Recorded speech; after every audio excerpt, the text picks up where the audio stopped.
Hey, what's going on, guys? It's Ban with Retro Handhelds, or as usual, Ban's Hands. And today we're going to be taking a look at another PowKiddy, as if they haven't released enough this year. This time, though, we're taking a look at the PowKiddy RGB20 Pro. As usual, you kind of get the standard PowKiddy box. On this side, you get the four different colors: blue, green, yellow, gray, and other. Before I open it, I guess, I'll let you know that you can grab this off the PowKiddy website. It is starting at $69.99, which is a nice price overall. If you don't want to grab this off the PowKiddy website, you can always grab it off of AliExpress.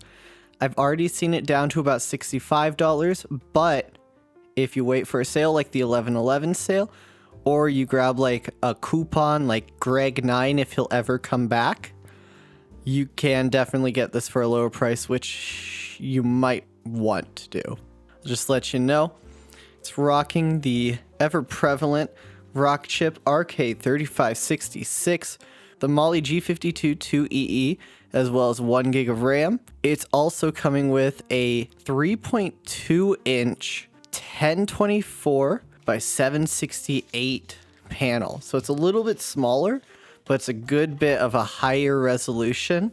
So actually, I'm kind of excited about that. Also listed as having a 5,000 milliamp hour battery, which when we saw things like the RGB20SX, like that was a pretty sizable battery on its own rights. So seeing this much battery is actually kind of impressive and should help with overall battery life. In the box, there was the manual as well as the USB-C to USB-A cable. Nothing special. You can see a lot of the like functions and stuff that you may want to keep. And on the back, Game Machine product warranty card, detailed breakdown. Out of the four colors that they had available, I grabbed the green. It's actually a pretty nice like sage style green. So if you had like a Google Pixel 5 or Google Pixel like 6a, it's kind of this same color. The material is kind of smooth. It's a little bit grippy on the back. Well, not grippy. It's actually more slick the more I handle it. Then on the front, it's got this like clear plastic casing on it. It makes it kind of glisten in the light just a little bit. And it kind of reminds me of those old OtterBox cases. And I mean, just kind of looking at it, it's kind of like, ooh, this is a tall one. But they did it to show you that it has Wi-Fi. I did know some people talked about cracks in the clear plastic, and I kind of see them in the light right here as well. It doesn't feel like something you'd notice too much, but it's at least worth mentioning. Starting on the bottom, you have a headphone jack, one microSD card. You also have power and reset. On the top, you have USB-C, HDMI, another USB-C. That one's OTG. This one's for charging. On the other side, you have an empty microSD card slot. It's not too thick. The shoulder buttons are a little light and clicky. Yeah, it's overall not bad. The sticks are kind of your run-of-the-mill Nintendo Switch style thing. So where they work, they're just not my favorite personally. The Dpad is like a pretty decent size. Yeah, it's a decent bit bigger there.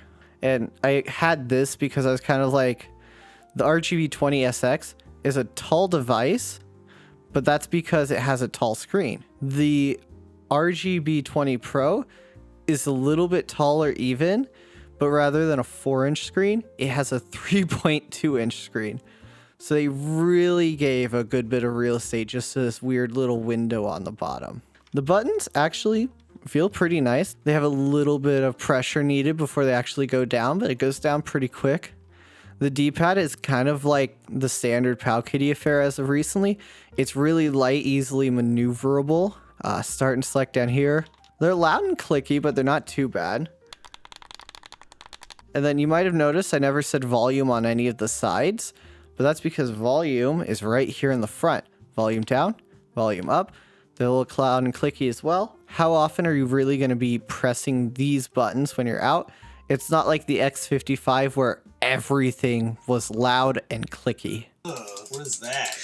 X55, mother. So let's get this turned on.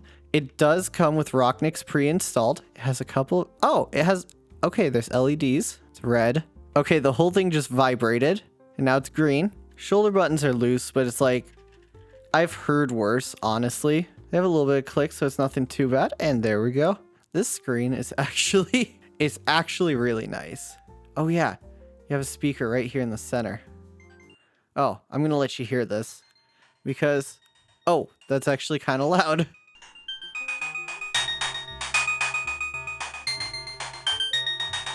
So there's nothing like particularly crazy about the speakers. It's, you know, it's your run-of-the-mill like $50 to $100 speaker, but by putting it right here in the front, it's actually really not that bad. Let's see how the Dpad fares just a little bit. I mean, Dpad feels pretty nice right off the gate. Yeah, I'm not noticing anything off about it. A lot of people wonder why, hey, why do you do Celeste all the time? Well, for me at least, it's to test the Dpad to make sure that it's working well. Because a lot of what you're doing is a lot of quick movement on the D-pad, but it's also a quick test for your A and B buttons. You know, off of initial impressions of the PowKiddy RGB20, I actually kind of like it. I really thought it would be a little bit of an awkward thing. I think the extra chin gives it a little bit more support overall. And the buttons are actually really not that bad, especially coming from a PowKiddy device. In the past, I've had issues where some of the upper diagonals just simply would not work, but I'm not noticing that here. Like upper diagonal left, upper diagonal right, it all seems to work. When it comes to alternate options for the RGB20, you're usually looking at something like the RGB20SX, which also has the RK3566. If you're looking for something with a little bit of a bigger screen, you can go with Ambernick and grab something like, I don't know, say the RGB40XXV that I have on screen with me. Or if you want something smaller, a little bit cheaper, and you don't mind going with like an RK3326, you can also grab something like the PowKiddy V10. It's like 35 bucks. It's really not that bad. I mean, overall, initial impressions, I actually kind of like it. It feels like decently well built. For 70 bucks, I feel like you're getting a bit high in terms of price. You're getting a really nice screen. You're getting like surprisingly solid controls. For a vertical, it's never going to be perfect. You're always going to be better suited by a horizontal handheld for ergonomics. But as it stands, it's really not that bad. It's narrower, but it's taller than like the 40XXV. Is it a good device? Maybe, but it's kind of just up to what your personal preference is. I'm going to actually continue to use this just to kind of see what I think over time and kind of see how I feel about this like smooth plastic on the outside. It's slick, but I mean, the more you use it, I feel like you're going to get a good bit of grip with it. Let's recap here.